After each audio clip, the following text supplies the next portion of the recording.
As the fair Rosa, with foreboding doubt, had foretold, so it happened. Whilst John de Witt was climbing the narrow winding stairs which led to the prison of his brother Cornelius, the burghers did their best to have the troop of Tilly, which was in their way, removed. Seeing this disposition, King Mob, who fully appreciated the laudable intentions of his own beloved militia, shouted most lustily, "Hurrah for the burghers!" As to Count Tilly, who was as prudent as he was firm, he began to parley with the burghers, under the protection of the cocked pistols of his dragoons, explaining to the valiant townsman that his order from the States commanded him to guard the prison and its approaches with 3 companies. "Wherefore such an order?" "Why guard the prison?" cried the Orangists. "Stop," replied the Count, "there you at once ask me more than I can tell you. I was told, guard the prison, and I guard it. You, gentlemen, who are almost military men yourselves, you are aware that an order must never be gainsaid. But this order has been given to you that the traitors may be enabled to leave the town." "Very possibly, as the traitors are condemned to exile," replied Tilly. "But who has given this order?" "The States, to be sure." "The States are traitors." "I don't know anything about that." "And you are a traitor yourself." "I?" "Yes, you." "Well, as to that, let us understand each other, gentlemen. Whom should I betray? The States? Why, I cannot betray them, whilst, being in their pay, I faithfully obey their orders." As the Count was so indisputably in the right that it was impossible to argue against him, the mob answered only by redoubled clamor and horrible threats, to which the Count opposed the most perfect urbanity. "Gentlemen," he said, "uncock your muskets, one of them may go off by accident, and if the shot chanced to wound one of my men, we should knock over a couple of hundreds of yours, for which we should, indeed, be very sorry, but you even more so, especially as such a thing is neither contemplated by you nor by myself." "If you did that," cried the burghers, "we should have a pop at you, too." "Of course you would, but suppose you killed every man jack of us, those whom we should have killed would not, for all that, be less dead. Then leave the place to us, and you will perform the part of a good citizen." "First of all," said the Count, "I am not a citizen, but an officer, which is a very different thing, and secondly, I am not a Hollander, but a Frenchman, which is more different still. I have to do with no one but the States, by whom I am paid. Let me see an order from them to leave the place to you, and I shall only be too glad to wheel off in an instant, as I am confoundedly bored here." "Yes, yes," cried 100 voices, the din of which was immediately swelled by 500 others. "Let us march to the town hall, let us go and see the deputies. Come along. Come along." "That's it," Tilly muttered between his teeth, as he saw the most violent among the crowd turning away. "Go and ask for a meanness at the town hall, and you will see whether they will grant it. Go, my fine fellows, go." The worthy officer relied on the honor of the magistrates, who, on their side, relied on his honor as a soldier. "I say, Captain," the first lieutenant whispered into the ear of the Count, "I hope the deputies will give these madmen a flat refusal, but, after all, it would do no harm if they would send us some reinforcement." In the meanwhile, John de Witt, whom we left climbing the stairs, after the conversation with the jailer Gryphus and his daughter Rosa, had reached the door of the cell, where on a mattress his brother Cornelius was resting, after having undergone the preparatory degrees of the torture.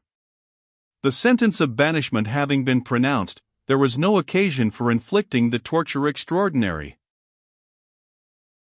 Cornelius was stretched on his couch, with broken wrists and crushed fingers. He had not confessed a crime of which he was not guilty, and now, after 3 days of agony, he once more breathed freely, on being informed that the judges, from whom he had expected death, were only condemning him to exile.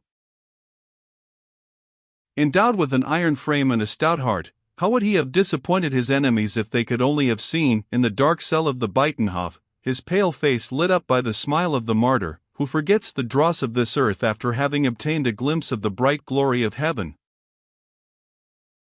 The warden, indeed, had already recovered his full strength, much more owing to the force of his own strong will than to actual aid, and he was calculating how long the formalities of the law would still detain him in prison. This was just at the very moment when the mingled shouts of the burgher guard and of the mob were raging against the two brothers, and threatening Captain Tilly, who served as a rampart to them. This noise, which roared outside of the walls of the prison, as the surf dashing against the rocks, now reached the ears of the prisoner. But, threatening as it sounded, Cornelius appeared not to deem it worth his while to inquire after its cause, nor did he get up to look out of the narrow grated window, which gave access to the light and to the noise of the world without. He was so absorbed in his never-ceasing pain that it had almost become a habit with him. He felt with such delight the bonds which connected his immortal being with his perishable frame gradually loosening, that it seemed to him as if his spirit, freed from the trammels of the body, were hovering above it, like the expiring flame which rises from the half-extinguished embers. He also thought of his brother, and whilst the latter was thus vividly present to his mind, the door opened, and John entered, hurrying to the bedside of the prisoner, who stretched out his broken limbs and his hands tied up in bandages towards that glorious brother, whom he now excelled, not in services rendered to the country, but in the hatred which the Dutch bore him. John tenderly kissed his brother on the forehead, and put his sore hands gently back on the mattress. "Cornelius, my poor brother, you are suffering great pain, are you not?" "I am suffering no longer, since I see you, my brother." "Oh, my poor dear Cornelius! I feel most wretched to see you in such a state. And, indeed, I have thought more of you than of myself, and whilst they were torturing me, I never thought of uttering a complaint, except once, to say, 'Poor brother.' But now that you are here, let us forget all. You are coming to take me away, are you not?" "I am. I am quite healed, help me to get up, and you shall see how I can walk." "You will not have to walk far, as I have my coach near the pond, behind Tilly's Dragoons." "Tilly's Dragoons? What are they near the pond for?"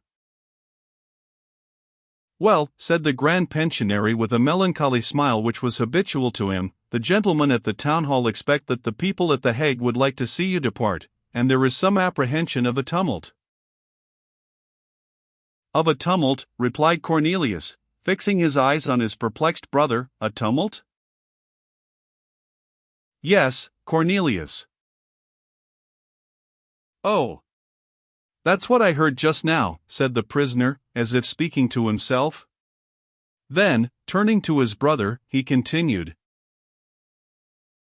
"Are there many persons down before the prison?" "Yes, my brother, there are. But then, to come here to me." "Well, how is it that they have allowed you to pass?" "You know well that we are not very popular, Cornelius," said the Grand Pensionary, with gloomy bitterness.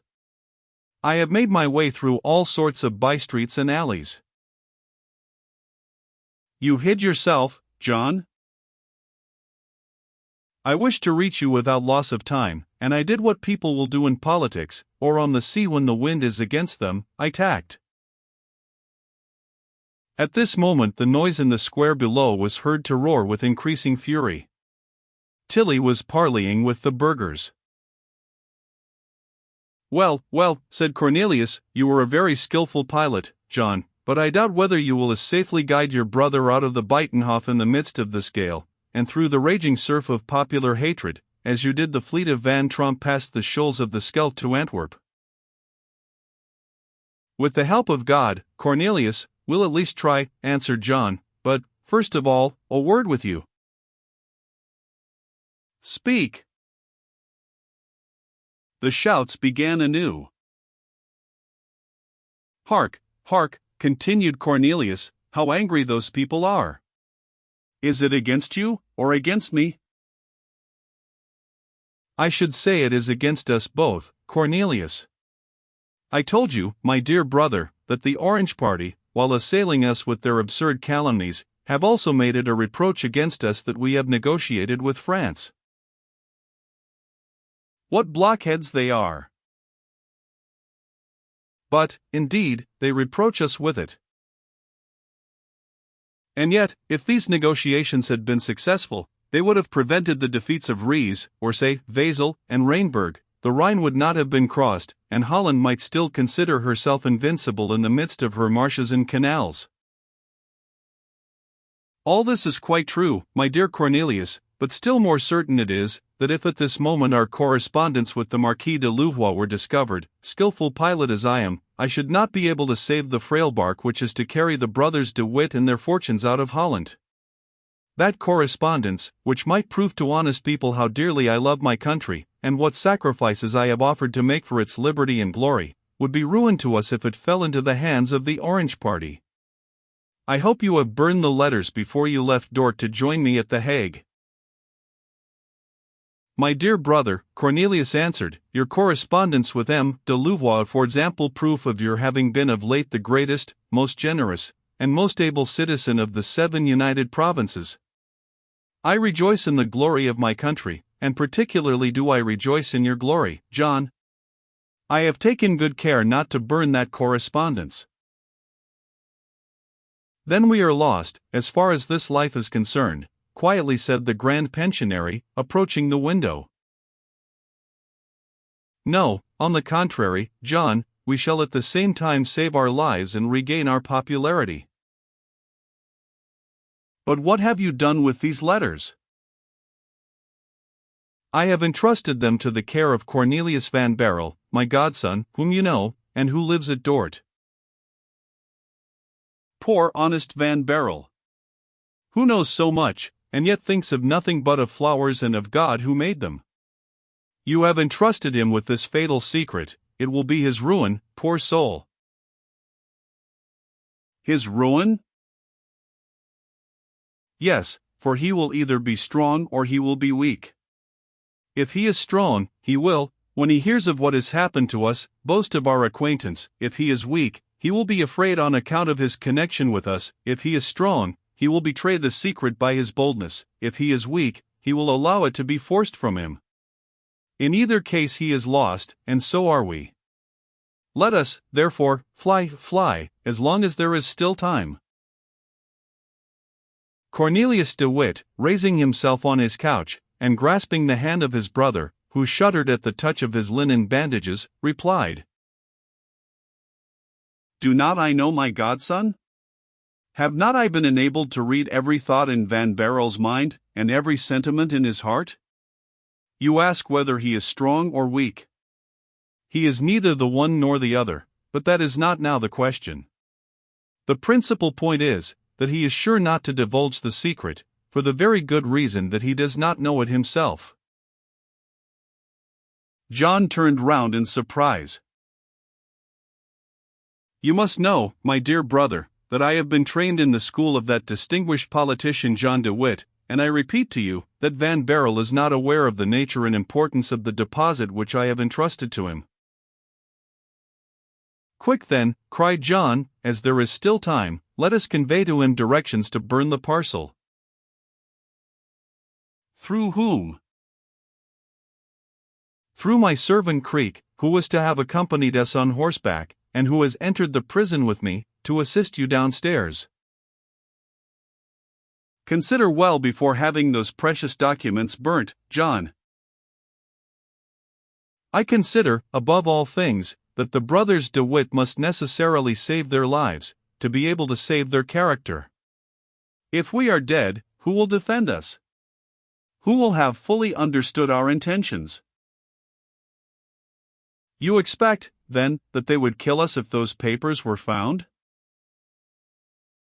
John, without answering, pointed with his hand to the square, whence, at that very moment, fierce shouts and savage yells made themselves heard. Yes, yes, said Cornelius, I hear these shouts very plainly, but what is their meaning? John opened the window. Death to the traitors, howled the populace. Do you hear now, Cornelius? To the traitors. That means us, said the prisoner, raising his eyes to heaven and shrugging his shoulders. Yes, it means us, repeated John. Where is Creek? At the door of your cell, I suppose. Let him enter then. John opened the door. The faithful servant was waiting on the threshold. Come in, Creek, and mind well what my brother will tell you. No, John, it will not suffice to send a verbal message. Unfortunately, I shall be obliged to write. And why that?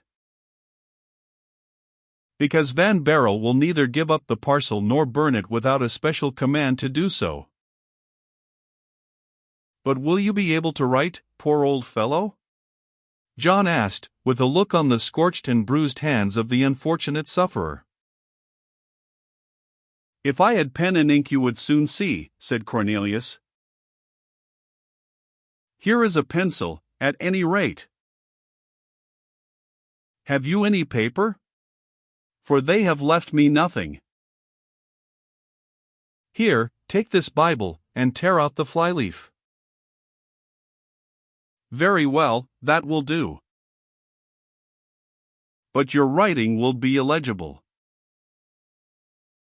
Just leave me alone for that, said Cornelius. The executioners have indeed pinched me badly enough, but my hand will not tremble once in tracing the few lines which are requisite. And really Cornelius took the pencil and began to write, when through the white linen bandages drops of blood oozed out which the pressure of the fingers against the pencil squeezed from the raw flesh. A cold sweat stood on the brow of the grand pensionary. Cornelius wrote, My dear godson, burn the parcel which I have entrusted to you. Burn it without looking at it, and without opening it, so that its contents may forever remain unknown to yourself. Secrets of this description are death to those with whom they are deposited. Burn it, and you will have saved John and Cornelius de Witt. Farewell, and love me. Cornelius de Witt. August 20th, 1672. John, with tears in his eyes, wiped off a drop of the noble blood which had soiled the leaf, and, after having handed the dispatch to Creek with a last direction, returned to Cornelius, who seemed overcome by intense pain, and near fainting. Now, said he, when honest Creek sounds his coxswain's whistle, it will be a signal of his being clear of the crowd, and of his having reached the other side of the pond. And then it will be our turn to depart. 5 minutes had not elapsed, before a long and shrill whistle was heard through the din and noise of the square of the Buitenhof. John gratefully raised his eyes to heaven. And now, said he, let us off, Cornelius.